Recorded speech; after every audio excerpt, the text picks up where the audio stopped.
Hey guys, it's Metro, and today we're going to be going over the Lume Cube 2.0 and if you should consider this purchase if you use a GoPro.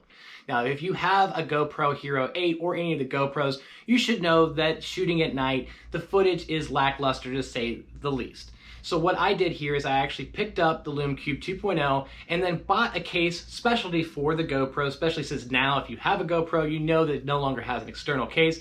This one has a mount on top for a 1/4 inch mount, so the shoe goes on top, mounts the Lume Cube 2.0 right onto that 1/4 inch mount. So in this video, what we're going to do is we're going to cover a couple different specs about the Lume Cube 2.0 and then take it outside and show you the difference at shooting at night at various different settings to show you if it's worth it or not. All right, so the Lume Cube in terms of specs, 1.6 inches by 1.6 inches, so it is definitely a cube. It is in an aluminum housing, so it's very durable.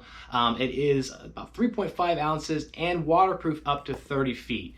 With that being said, it also is charged through a USB-C charging port. At full blast, at full-on capacity, you're going to see about 80 to 90 minutes in terms of lifetime, and then if it's on half of that capacity, you're going to see about 2.5 hours.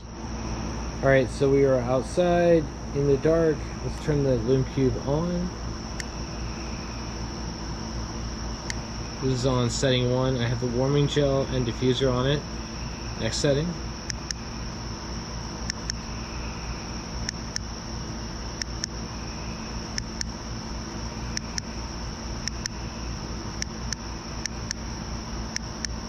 Alright, so this is max. Complete difference it makes.